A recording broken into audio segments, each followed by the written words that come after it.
If there was one thing that was assured during gaming in the 90s, it was that every company wanted a mascot, and they all wanted their mascot to front a platform game for them. An obvious success story would be Mario, but more and more companies wanted to outdo the Italian, not quite stallion, and how did they attempt this? By giving their mascot attitude. From Sonic's foot tapping and arm folding to Bubsy the Bobcat's incessant one-liners, the tude era was well and truly here.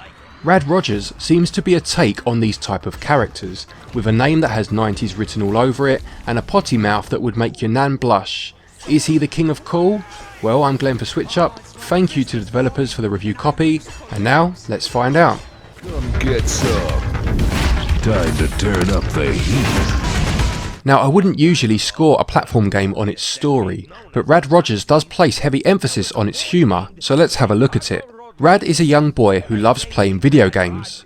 After being ordered to turn off his games console and go to bed by his mum, he finds himself awoken when his old console, which looks curiously like a Super Nintendo, suddenly turns itself back on. Before he knows what's happening, he has been sucked into the TV and finds himself the star of his very own video game. Plus, his games console, affectionately known as Dusty, is now sentient and has a foul mouth and a 90s platform mascot attitude to match. Other than this, the story takes a back seat, with the occasional crude line about as much exposition as you will get. Along the way you will see little houses that you can enter, and in here you will find inhabitants that will usually give you an item as well as deliver one such line. There is nothing wrong with crude or toilet humour at all, but it really does feel so forced in this game. It's almost as if the developers played Conker's Bad Fur Day and decided that they wanted to do something similar. The problem is that the game has absolutely none of the charm to go alongside it, and these characters have no personality whatsoever. They just deliver a line and that's about it. These aren't characters that you get to know in a world that you are absorbed in, meaning that you appreciate the crazy stuff that they say when they say it.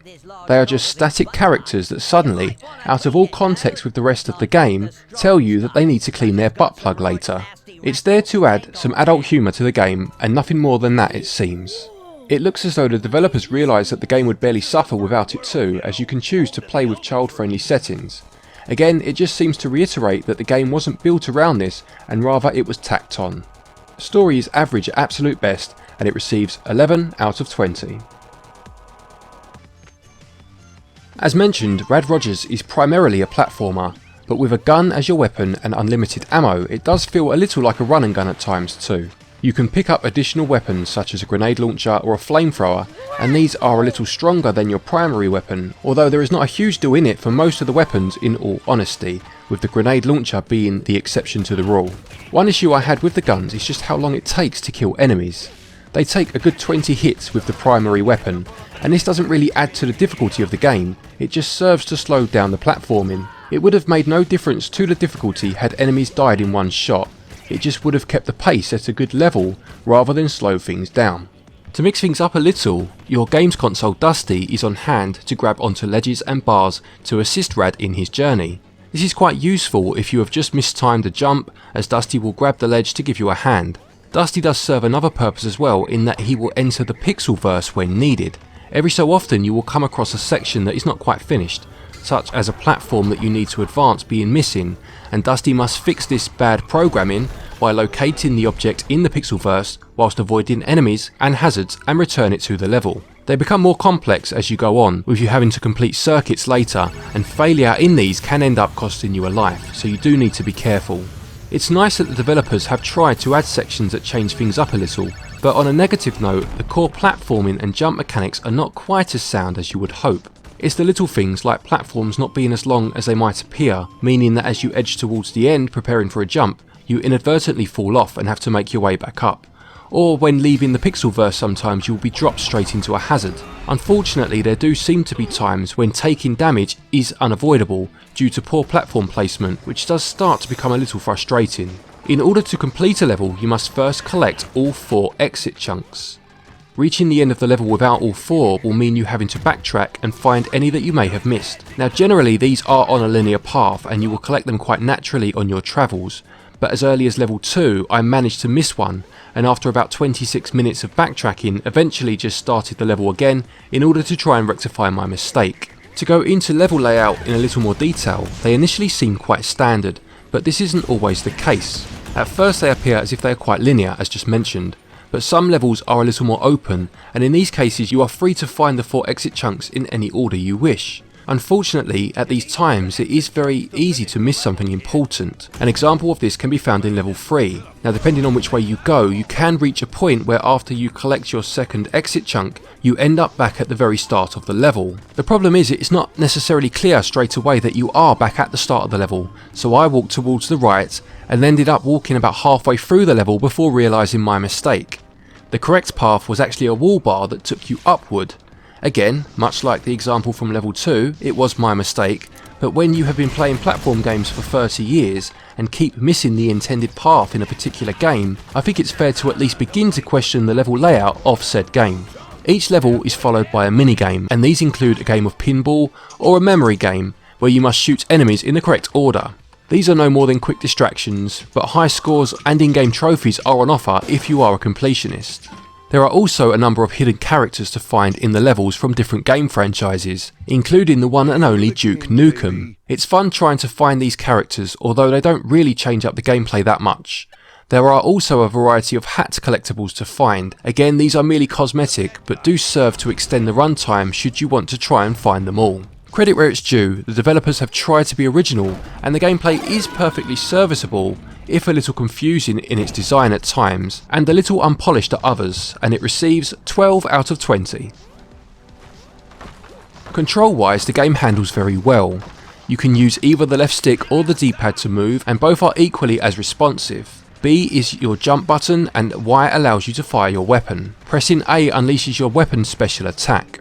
With the game having run and gun elements, you can control your weapon aim with the right stick, and you can shoot in 8 directions. Again, this feels pretty smooth and allows you to be fairly accurate, but one thing that is missing is a button to lock your character in place when firing. You can of course just stop moving while shooting, but I personally always found it useful to have the right shoulder button as the lock button when playing such games, allowing me to completely kill my momentum when necessary and start back up again when I want to. This is a minor gripe though, and controls are probably the strongest aspect of the game, and they receive 17 out of 20. My very early impressions of the graphics were that it reminded me a little of the Giana Sisters reboot, a game that is also available on the Switch, in terms of some of the colour choices and overall aesthetic. However, on closer inspection, this is an unfair comparison. Whilst that game makes wonderful use of lighting and produces some genuinely stunning imagery at times, Rad Rogers does not hold up as well at all. The visuals are incredibly blurry, with the main character sprites suffering from this quite badly, and some of the environments are very muddy and jagged, especially when you look into the far distance.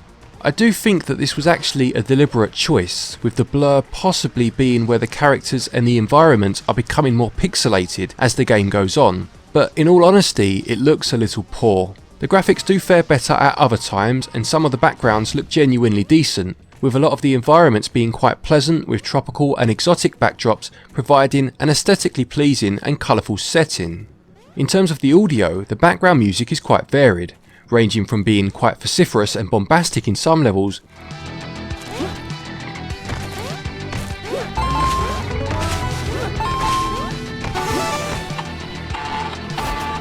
to being little more than ambient sounds in others.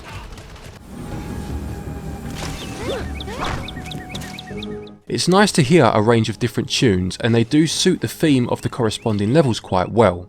There is a fair amount of speech in the game. Cutscenes are fully voiced, and characters have a number of catchphrases that you will begin to hear perhaps a little too often at times. Dusty will pass sarcastic comments whenever you are hit or fall from a ledge, whereas Rad himself is the typical 90s attitude character with lines that would make Bubsy the Bobcat proud. Even hidden characters have their own lines, and Duke Nukem for example will spout the sort of ass-kicking, bubblegum chewing lines that will make fans of that character smile. As already mentioned, there is bad language in the game which can be turned off should you wish. Overall, the visuals are disappointing and the audio is slightly better, and they receive a combined 13 out of 20.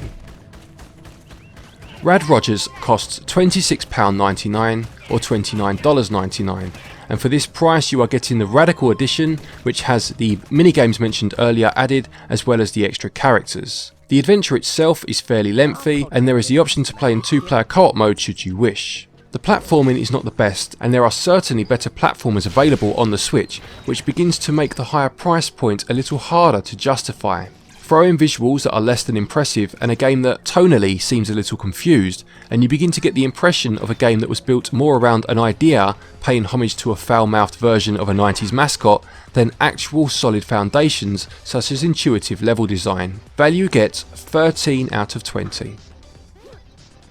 To conclude, Rad Rogers is a decent, albeit slightly confused platformer.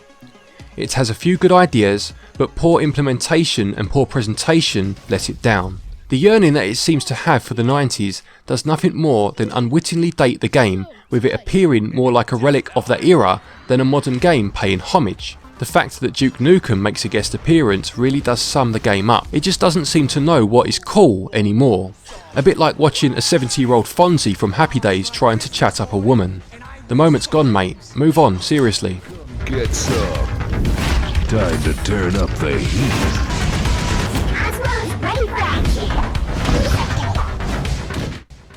Rad Rogers Radical Edition gets a SwitchUp score of 66%.